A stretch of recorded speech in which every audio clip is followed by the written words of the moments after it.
2022 is officially over. That has been another year in rollerblade land in the calendar, and at the end of every skating year there is the best of lists. So it's the end of year lists, which inevitably involves skater of the year, and this year there have been some strong contenders. Nils Jansons once again had a phenomenal year. He won Blading Cup, he also won the Carriers Open, and he got another pro skate from Rosie's. That has got to be like 10 pro skates by now. It sounds like I'm exaggerating, but it's probably 10 or close enough.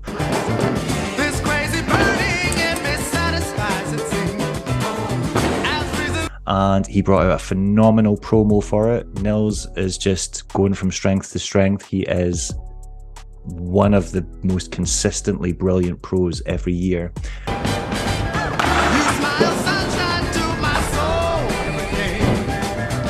Also, we've got Jungkook Park, who continues to prove that he can do pretty much whatever he wants on rollerblades, as proven by his New York edit for Brain Dead and them skates, and his continuous stream of Instagram videos that just defy logic and pretty much come up with stuff that people just haven't thought of before, or he just takes it to a whole other level. I cannot wait to see what he does in 2023. Hopefully them skates give him a pro skate. Maybe he could be somewhere down the line. That could be pretty interesting. Other than that, Julien Cudot won the World Championships in Argentina and brought out 2 really good street sections.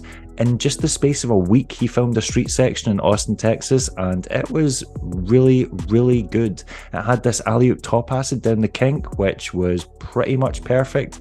This is America. Don't catch you slipping now. Don't catch you slipping now. And he's back flipping off kiddie slides. There was just all sorts of nonsense going on in there. Whoa, they're gonna find you like oh my fucking god. America. I just checked my follow and listen. Julien Cudot also released a park VOD, which is now available for free on YouTube, and if there was any doubt that he is one of the best transition skaters of all time, then that has certainly been put to rest, because in this section he has got crazy spins, he has got crazy flips, he's got crazy flips and spins at the same time, he has got ridiculous spins to grinds, he does disaster grinds with spins in the middle. It is just carnage from start to finish, and this ender is just utterly mental.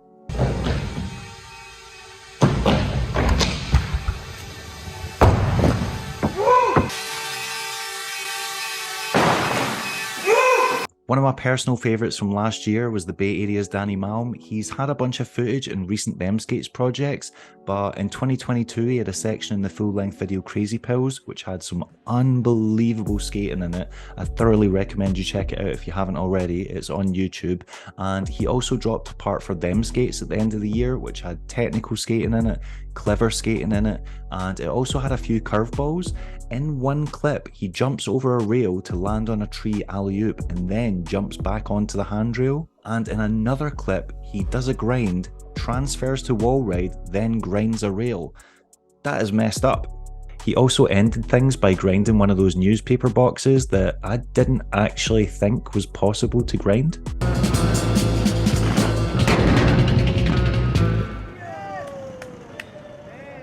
And I can't forget Scotland's very own Dominic Bruce. He had some great footage in the Mesmer video, Are We There Yet?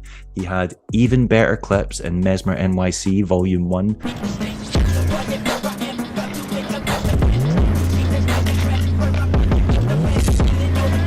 And if you've seen David Sizemore's Spokes video, Dom had a heap of clips in there and they were all phenomenal.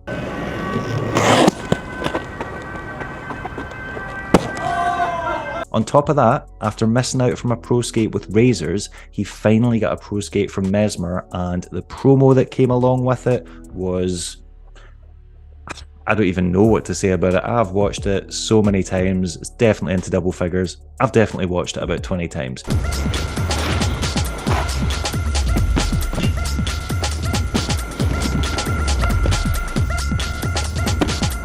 Dom Bruce is having a brilliant year. He came second at Blading Cup, and hopefully that continues on into this year. But the person who stole my heart, the person who I believe is the people's champion of 2022, is a suave-looking Cuban by the name of Yandriel Silverio. Going into 2022, Yandriel was riding high off a really good previous year. He'd won the Boschi Pope skate-off, and here you can see the winning clip. On top of that, he was riding for 50/50. He was on Chroma wheels, and he just got picked up by Razor skates. He'd been riding them for a little bit. But in March of 2022, he got his first pro wheel from Chroma. And if you know anything about Chroma wheels, when they release a pro product, they do it properly. The artwork is always good on the wheels, always comes with great packaging, which is designed by Jeremy Baytall, who is one of my favorite artists in rollerblading. He was responsible for a lot of iconic 4x4, and I think he did Vicious graphics as well, but just really good heavy metal rock inspired artwork. And if you've ever watched the Brandon Negretti classic video Forever Now, you will know that Jeremy can more than hold his own on a pair of skates. Chroma also include things like a sticker pack, or they make it into a capsule collection by releasing a t-shirt with it or an anti-rocker set of wheels with it, and Yandriel's pro wheel was no exception. He actually technically got 2 pro wheels because they released them in 2 hardnesses, kind of like what people do with dead wheels. They have harder wheels on the inside, softer wheels on the outside for grinding, or like Mesmer do in their stock setup. But the promo that came with it was so good. He kicks things off with this absolutely beautiful top acid on a curved drop rail, kind of curved drop rail, curve rail.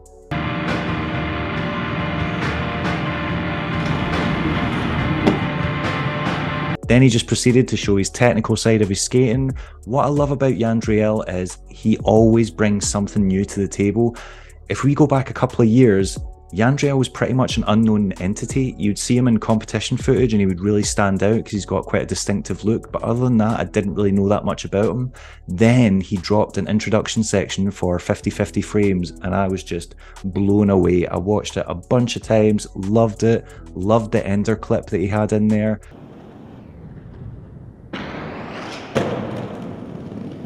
Just thought he had some really interesting ideas. Thought he was really distinctive looking, really uniquely dressed, had this just intense stare about him. It was just, he has a presence, and that's something that you kind of really latch onto in skating, because there's lots of really good skaters, but it's very rare for someone to just stand out and look unique and individual. And one of the things I like about Yandriel is with each edit, he incorporates something new or tries to bring something new to his skating. And with his Chroma promo, he was showing off how technical he could be. He was doing true spin topside porn stars, natural and switch. That's pretty impressive.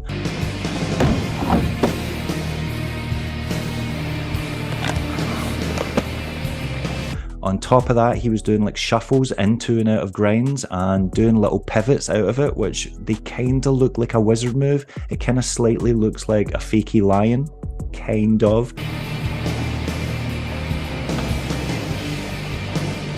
And in this clip that's filmed at a famous secondary school in Florida, you can see him doing moves into and out of the tricks, which are kind of reminiscent of wizard, kind of reminiscent of mushroom blading, but it shows that he's willing to experiment and be weird and take risks with his skating, which is something I just love to watch.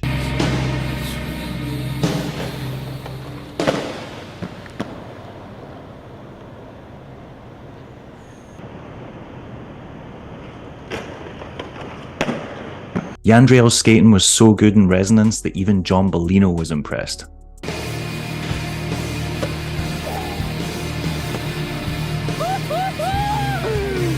So Yandriel started off the year strong with getting a pro wheel, technically 2 pro wheels, and then the very next month he exposed one of the biggest brands in rollerblading for shady business practices. In April, Yandriel took to the Rollerblading Facebook page and detailed a story about how Razors introduced an incentive scheme where they were going to pay people for social media content and basically building up brand awareness.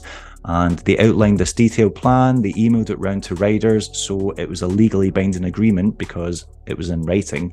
And Yandriel adhered to it, he did a bunch of promo, sent them an invoice, and they changed their mind and refused to pay it, saying that they were no longer running with the scheme.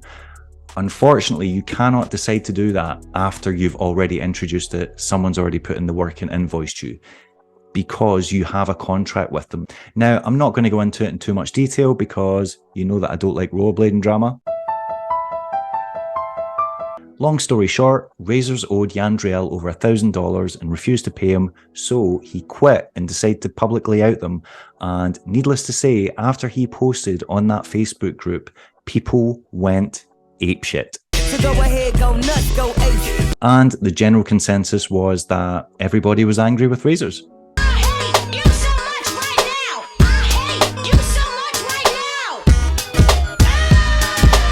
Yandriel had so much support from the blading community that even other Razors riders backed him and quit in solidarity. Ray Cronenberg, Shane McClay and Hazen Ball all went on social media saying they weren't happy with the way Razors treated him and they were also quitting the brand. Although I did find it quite interesting that there was so much outrage about what had happened to Yandriel and so many people were talking about it online, but none of the pro Razors team riders got involved in any way. No one commented on it. They all just pretended as if nothing was happening. Shortly after that, Razors bowed to pressure and actually paid Yandriel the money that they owed him, which, as far as I'm concerned, is a win for Yandriel. On top of that, they also increased the royalties from the Jeff Howard skate up to, I think it was $30. Coincidence? I think not. Then, a month later, Yandriel was back at the forefront of our minds with the release of Research Triangle, the 50/50 video. It also featured John Fromm and Chris Farmer, and even though Yandriel was between skates, he was riding around on some buckled old Salomons that the cuff actually broke during the filming process, and he kept going, just having them sellotaped up. He still held his own against those two, had some great clips like this Kink Rail Sunny Day.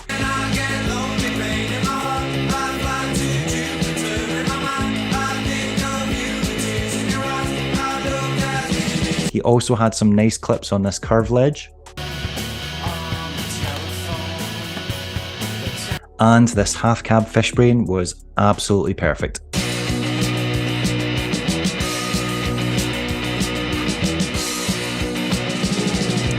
Fast forward to October and Yandriel had even more footage out. He filmed an edit in Chicago with Matt Leon, who is also a rider for Balance Distribution. It was quite short, but it had some brilliant clips in there, and it was the first time we caught a glimpse of Yandriel skating on Mesmer skates. He basically contacted Billy O'Neill, expressed an interest in the skates. Billy very kindly sent him a free pair, and Yandriel got to work promoting them. As you can see, he looks just as comfortable on Mesmers as he did on Razors. Even though the video is quite short and he only has about a minute, maybe a minute and a half of footage at most, the footage he has got in there is great. I love this zero spin top acid both ways.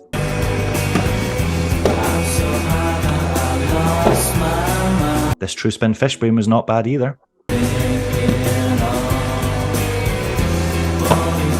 And I would classify this topside Mistral on the drop ledge as a hammer.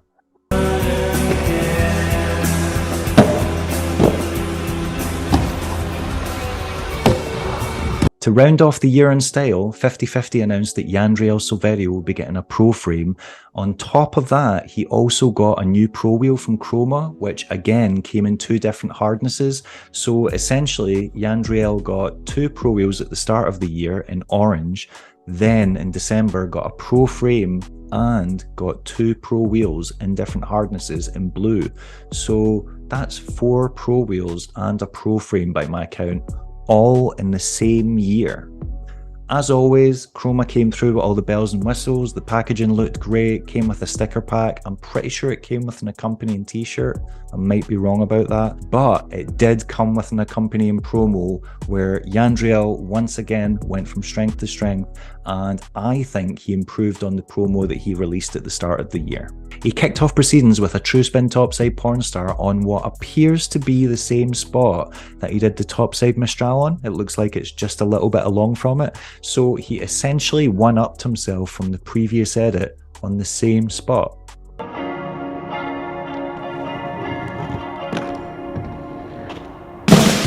As always with a Yandriel section, it's got a nice variety on display. He skates some big spots, he skates some rugged spots, He gets technical and does things like shuffles into and out of grinds.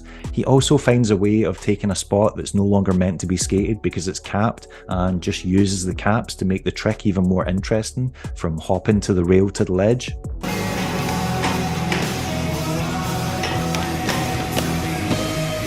And I'm ashamed to admit that I actually had to watch this clip about 4 or 5 times to figure out what he was actually doing here, because this clip was playing some kind of like optical illusion in my eyes where I just couldn't figure out what his feet were doing the first few watches. And he rounded off proceedings with this relatively high drop rail.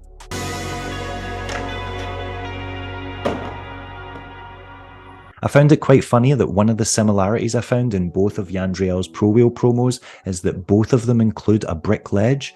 In his first Pro Wheel promo, he fishbrains this quite disgusting looking steep brick ledge. Then in this one, he kind grinds a brick ledge, which looks even rougher. Now, I don't know if you've ever skated a brick ledge.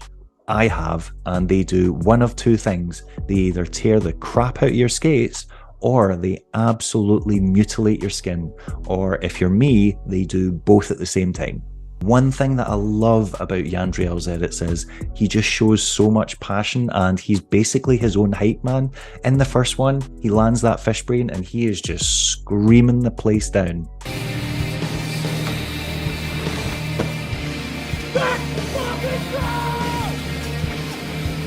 And then, in his last section of 2022, he lands this true spin topside porn star, and all the emotion just comes pouring out.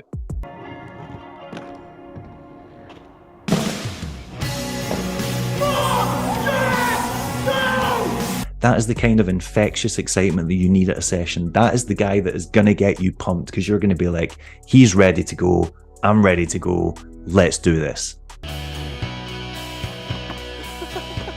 And if you follow Yandriel on Instagram, you will know that he is regularly posting great footage, like this absolute gem of a clip.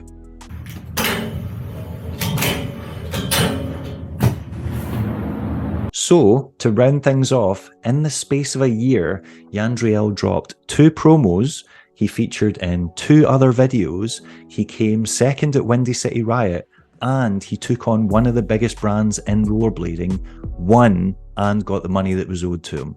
As far as I'm concerned, that makes Yandriel the people's champ. I don't care about Skater of the Year. We have so many phenomenal skaters in our sport that, you know, any one of them could take it at any given year. Yandriel is a bit of an underdog, and he's relatively new to the industry. He's only been sponsored for a few years, but he's already now got 2 Pro Wheels to his name. Technically 4 if you consider the different hardnesses, and he's also got a pro frame. I talked to Yandriel about what was going on with Mesmer Skates, and he said that he did reach out to Billy O'Neill, and Billy very kindly sent him a free pair of skates. At this year's Blading Cup, he had absolutely wrecked his sole plates and just worn through them, so he went up to the booth to try and buy a new set, because there might be something going on with a new boot brand in the new year. He might be getting on a different team. But once again, Billy said it's fine, gave him some free sole plates. So yet more evidence that Billy O'Neill is a stand-up guy. I don't know for sure what Yandriel is going to be skating next, but I'm willing to bet that it's got something to do with Lawrence Ingram.